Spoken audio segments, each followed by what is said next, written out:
Za poslední rok jsem otestoval spoustu bezdrátových sluchátek a překvapilo mě, jak špičkově hrají sluchátka do 2000 korun.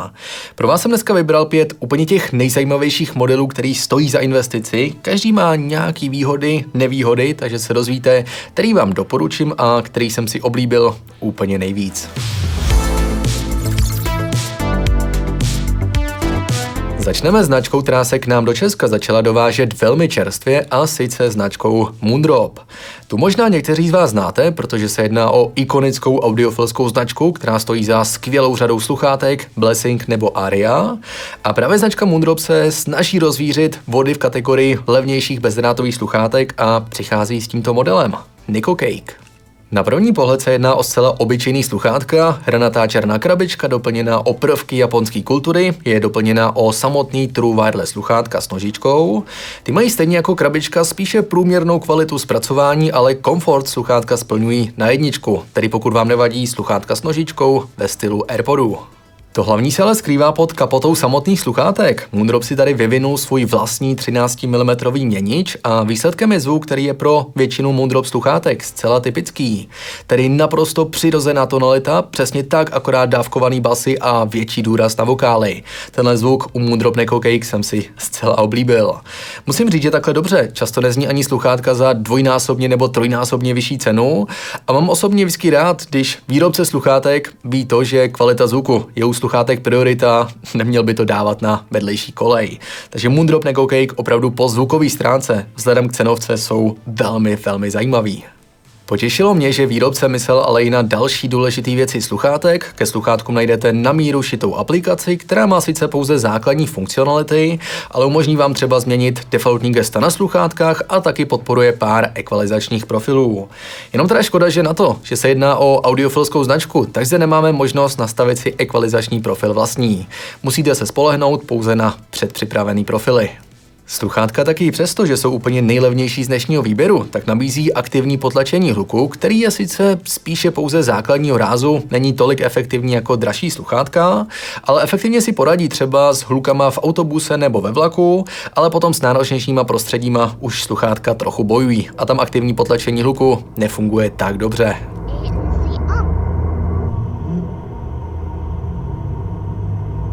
Taky zde najdete velmi přesný a spolehlivý dotykový plochy ze stran a počas některých úkonů na vás mluví VTuberka Mitsu Kyuki, která má takový ten roztomilý japonský hlas, který si podle mě taky velmi oblíbíte, ale zase chápu, že tento hlas nebude úplně pro každýho. ANC off. Disconnected. Connected. Taky zde najdete zabudovaný mikrofon, který právě teď slyšíte. Mikrofon je tak nějak dostačující. Není to bůh ví jak dobrá kvalita zvuku, ale myslím si, že pro telefonáty bude zcela dostačovat. Pokud se podíváme na výdrž samotných sluchátek, tak to je přibližně 6,5 hodinová a krabička vám přidá ještě další 3 plný nabití sluchátek. Když tak moji tabulku srovnání výdrže najdete dole v popisku.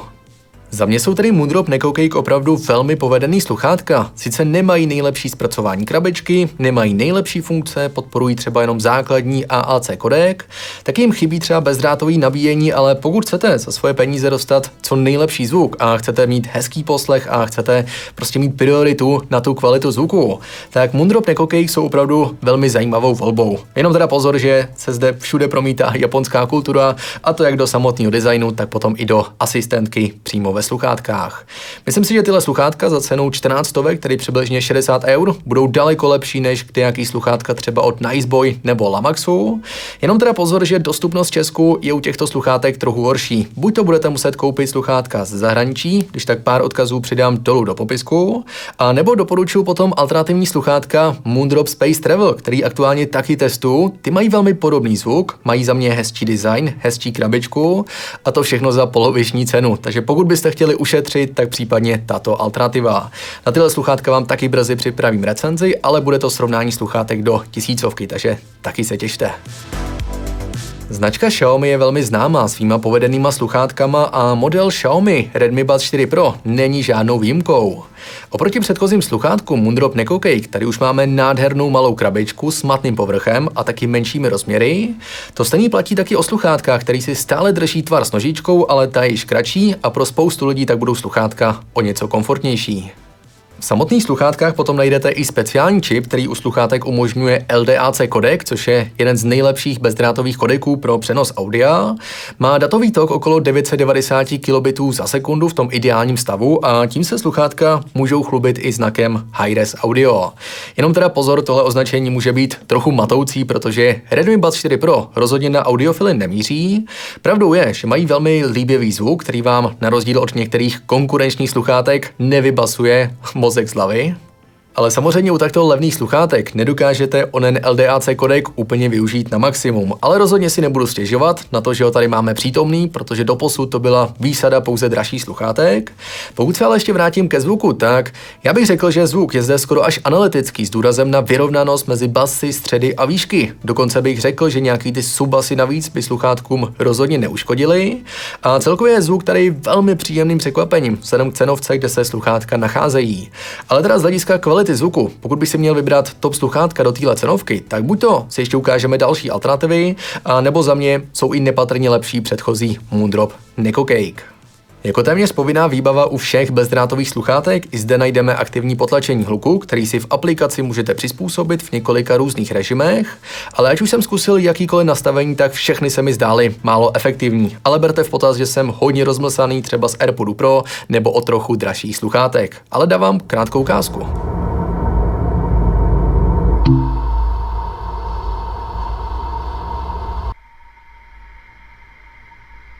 Výdrž baterie je tady na podstatně lepší úrovni než u předchozích Moondropů, přes 8,5 hodiny na samotných sluchátkách bez aktivního potlačení hluku a s krabičkou vám dají celkově 34 hodin provozu, což už je velmi pěkný a taky už se v něm mají daleko lepší mikrofony, který právě teď slyšíte, takže pokud se sluchátkama často telefonujete, tak bych raději místo předchozích Moondropů šáhnul právě po těchto Xiaomi, který mají zvuk už velmi dobrý.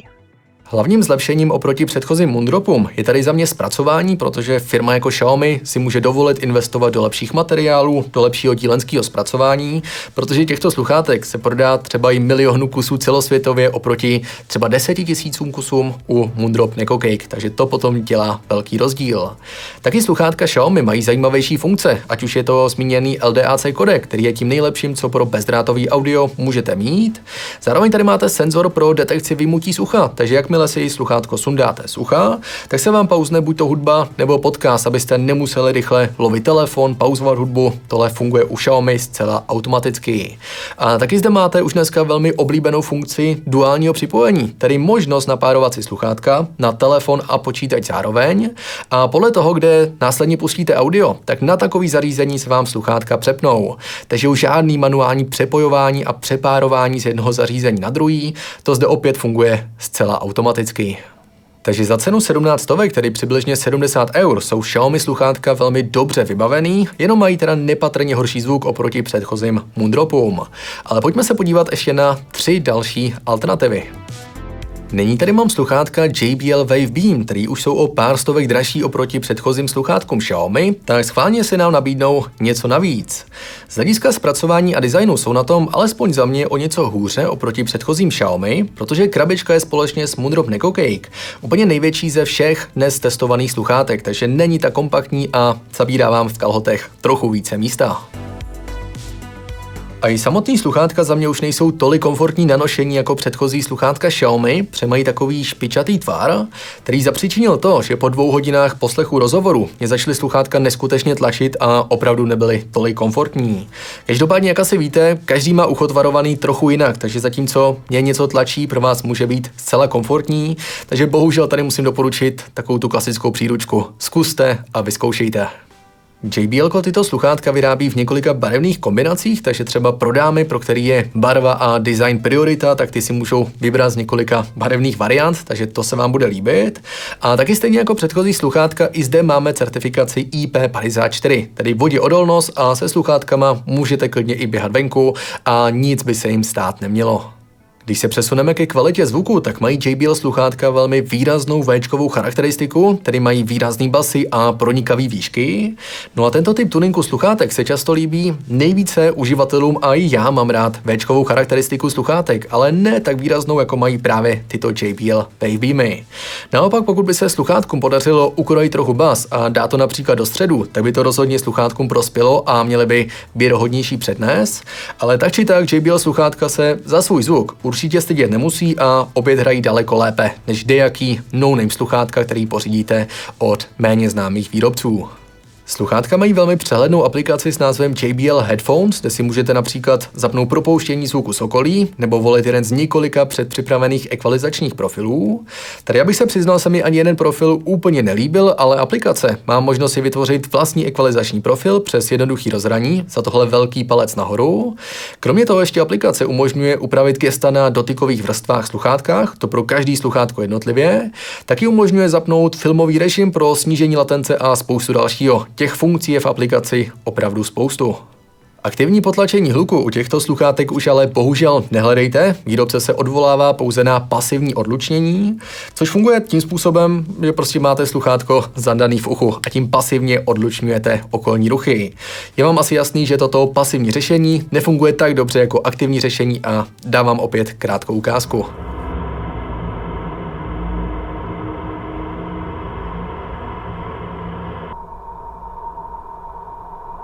Ale naopak díky tomu, že sluchátka nemají aktivní potlačení hluku, tak mají skvělou výdrž na baterku. Já jsem naměřil přes 9hodinovou výdrž na samotných sluchátkách a celkem 40 hodin provozu s krabičkou, takže výdrž je tady opravdu skvělá. No a pokud se sluchátkama často voláte, tak JBL Wavebeam mají velmi slušný mikrofony na podobný úrovni jako předchozí Xiaomi Redmi Buds 4 Pro a budou o trochu lepší než sluchátka, který si za chvilku ukážeme. Takže pro telefonování JBL Wavebeamy jsou opravdu velmi slušný. Za 2000 korun, tedy 82 eur, sluchátka JBL Wavebeam rozhodně nejsou špatný, ale oproti konkurenci jim chybí aktivní potlačení hluku, chybí lepší bezdrátový kodeky, je tady pouze takový ten holý základ AAC kodek, taky jim chybí senzor detekce vyndání z ucha a třeba chybí i duální připojení, tedy připojení ke dvou zařízením zároveň. Už tady nejsou tak dobře vybavený, ale na druhou stranu mají hezký zvuk, mají dobrou výdrž na baterku a taky skvělý mikrofony, takže rozhodně s nimi špatně neuděláte, ale pojďme se podívat ještě na další alternativy. Samsung Galaxy Buds 2. To jsou sluchátka, který jsem hrozně dlouho sám osobně používal, nedal jsem na ně dopustit. Potom jsem přešel na verzi Pro, tedy Galaxy Buds 2 Pro, který používám z důvodu, že mají trochu lepší aktivní potlačení hluku, lepší funkce, duální připojení, ale pokud chcete ušetřit přibližně polovinu ceny, tak Galaxy Buds 2 jsou jedny z nejlepších bezdrátových sluchátek do 2000 korun. Tak se pojďme podívat, co všechno nabízí. Jejich jedna z velkých výhod je rozhodně skvělý tvar, protože sluchátka už nemají nožičku, takže zapadnou celý do ucha, což pro spoustu lidí bude výrazně komfortnější než právě sluchátka s nožičkou. Taky mají malou kompaktní krabičku, která má jako jediná z dnešního výběru taky podporu či bezdrátového nabíjení. Rozhodně nechci říkat, že bezdrátový nabíjení je něco, bez čeho se neobejdete, ale po přibližně ročním testování můžu říct, že je velmi příjemný krabičku vždycky jenom odložit na bezdrátovou nabíječku a ona se dobíjí bez zapojení konektoru. Takže rozhodně velká přidaná hodnota těchto sluchátek. Na stranu druhou má krabička sluchátek Galaxy Buds 2 trochu nešťastný lesklý design, podobně jako samotný sluchátka. Já osobně, když můžu volit, tak vždycky ideálně matný design. Je to z důvodu, že takový design déle vydrží, tyto Galaxy Buds sluchátka už jsou takový trochu zamazaný, někde poškrábaný, je to z důvodu, že právě nemají matný povrch. A taky sluchátka samotný můžou klouzat v rukou. Párkrát se vám stane, že vám jen tak vyklouznou z důvodu, že nejsou matný, ale jsou lesklí a lepí se na ně masnota, takže v tomto mají drobnou nevýhodu a toto řeší právě až potom verze Pro za dvojnásobnou cenu. Hlavní kouzlo těchto sluchátek je ale potom zvuk, protože Samsung svoje sluchátka ladí na takzvanou Harmanovu křivku, což je statisticky nejoblíbenější frekvenční charakteristika sluchátek, která se líbí nejvíce uživatelům. Já sám osobně můžu říct, že Galaxy Buds 2 zní opravdu dospěle, mají příjemnou Včkovou charakteristiku, která nemá nějak přebasovaný základ, zvuk je čistý, líbivý, hravý a ne, že by sluchátka zněly o párník lépe oproti ostatním modelům, který tady dneska ukazuju, ale rozhodně do těch 2000 vyčnívají. Ke sluchátkům doporučuji stáhnout aplikaci Galaxy Wearable, která vám půjde nainstalovat i na jiných značkách telefonů, než je pouze Samsung. A tady si můžete pohrát nejenom s dotykovýma gestama, různýma ekvalizačníma profilama, ale pozor, vlastní profil vytvořit nejde. Celkem zajímavá možnost je taky přizpůsobení zvuku i aktivního potlačení hluku pro každý ucho zvlášť, pokud byste měli asymetrický sluch. To jsem viděl poprvé a to je taky celkem zajímavý. Je ale za mě škoda, že i přesto, že sluchátka uvádí funkci snadného připojení, tak to už není ta duální funkce, kterou jsem zmiňoval třeba u Xiaomi sluchátek. Tady to funguje tak, že musíte mít všechny zařízení Samsung pod stejným Samsung účtem a skrze nějaký cloud, skrze nějaký Samsung připojení se potom sluchátka připojují. Takže už to nefunguje tak plnohodnotně a tak hezky jako třeba u sluchátek Xiaomi. Ale rozhodně chválím, že ke sluchátkům Samsung Galaxy můžete stáhnout z Microsoft Storeu aplikaci Galaxy Buds a pokud máte Windows počítač, tak sluchátka můžete ovládat i přímo z Windowsu. Máte zde plnohodnotné nastavení jako v aplikaci v telefonu. Vzhledem k tvaru sluchátek a taky absenci nožičky už Samsung musí dělat značný postprocessing na mikrofonu, aby zněl podobně dobře jako u konkurenční sluchátek. Za mě výsledek není vůbec špatný. Tyto sluchátka se nebojím doporučit pro telefonování, ale je tady prostě daň za to, že sluchátka máte přímo v uchu, není zde žádná nožička, která by obsahovala mikrofon, takže občas může být zvuk trochu horší. A pokud se podíváme na srovnání aktivního potlačení hluku, tak to je zde už celkem efektivní, rozhodně lepší než u třeba sluchátek Xiaomi a výrazně lepší oproti předchozím sluchátkům od JBL.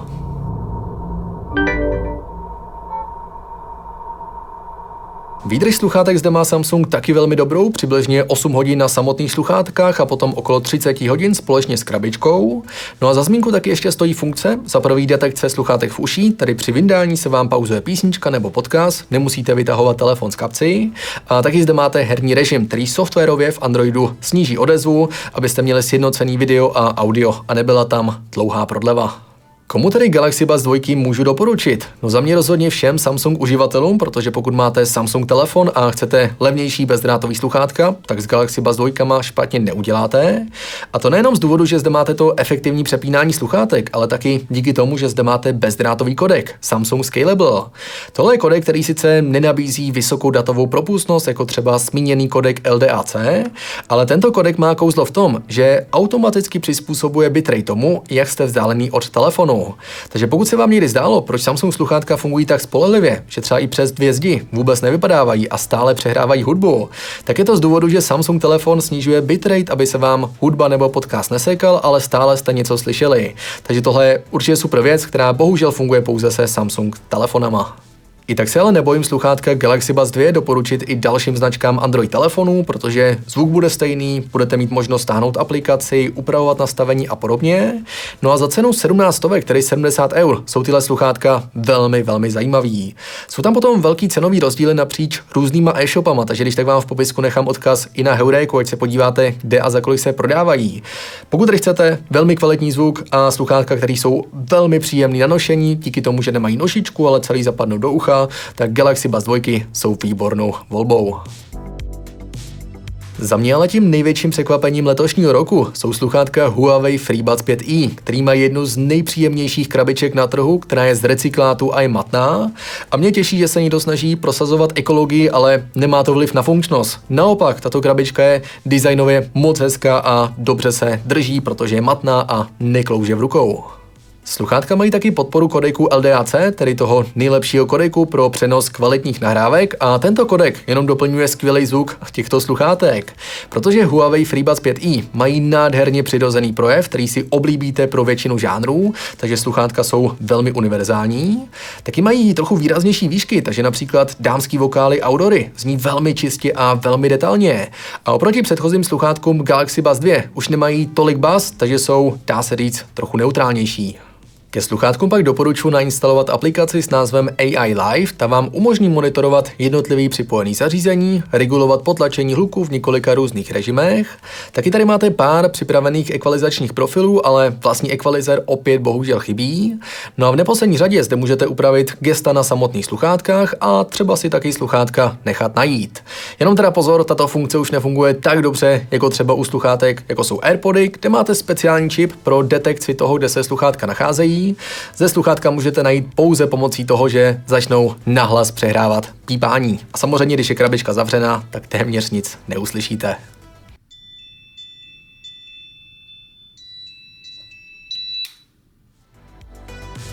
Překvapivě dobře ale funguje právě ono potlačení hluku, už to není pouze taková ta funkce pro efekt, ale už opravdu něco dělá. A dokonce tento efekt, toto nastavení nijak neovlivňuje kvalitu výsledného audia, což často u bezdrátových sluchátek nižší třídy se děje. Pokud zapnete aktivní potlačení hluku, tak máte trochu jináčí charakteristiku zvuku než s vypnutým aktivním potlačením hluku. Takže pojďme se podívat, jak to funguje v praxi. Noise cancelling.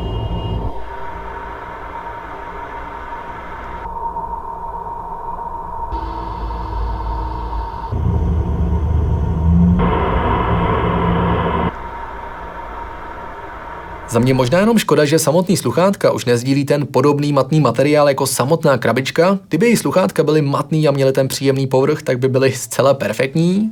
Ono to na funkčnost nemá žádný vliv, ergonomie byla dobrá, i po pár hodinách poslechu jsem si sluchátka užíval a nikde mě netlačili, ale přece jenom matný povrch by byl rozhodně plusem. A samozřejmě sluchátka mají i detekci nošení, takže pokud si je vyndáte z ucha, tak se vám automaticky pauzne přehrávaná hudba. Taky trochu škoda, že krabička Huawei sluchátek už bohužel nepodporuje bezdrátový či nabíjení, podobně jako měly Galaxy sluchátka. A taky zde máte nepatrně horší výdrž na baterku. Pokud budete mít zapnutý LDAC kodek, který spotřebovává více energie, tak se dostanete na samotných sluchátkách přibližně na 6,5 hodiny. Ale když budete fungovat na klasickém AAC kodeku, tak se dostáváte téměř na 8hodinovou výdrž. No a mikrofon sluchátek, ten je za mě použitelný, ale už není tak dobrý, jako měli buď to sluchátka Xiaomi, a nebo třeba sluchátka JBL Vapim. Takže takový drobný nedostatek Huawei FreeBuds 5i, který už nejsou tak dobrý pro například telefonování. I přes tyhle nedostatky si ale Huawei FreeBuds 5i zaslouží zcela oprávněně první místo, protože mají univerzální dospělý zvuk, mají aktivní potlačení hluku, který je povedený. Sluchátka taky podporují LDAC kodek, který vám půjde zapnout nejenom se Samsungem, ale s Xiaomi a dalšíma značkama Android telefonů. A oproti Samsungu zde máte i to duální připojení bez nutnosti používat Samsung účet. Takže opravdu Huawei sluchátka jsou velmi povedený. Když tak u těchto sluchátek doporučuji využít aktuální Black Friday akce za 1790 korun, to je velmi hezká nabídka, ale v popisku vám nechám odkazy na všechny nezmíněné sluchátka, i odkazy na Heuréku, ať se můžete podívat, kde a za kolik se sluchátka whisky nejlépe prodávají.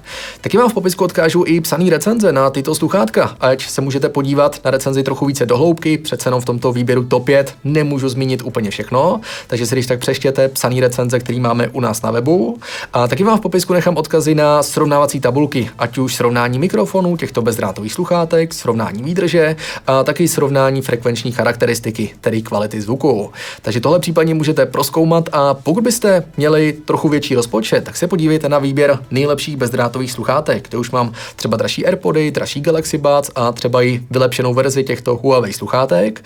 Takže se případně podívejte a my se uvidíme zase brzy. Mějte se hezky a čau.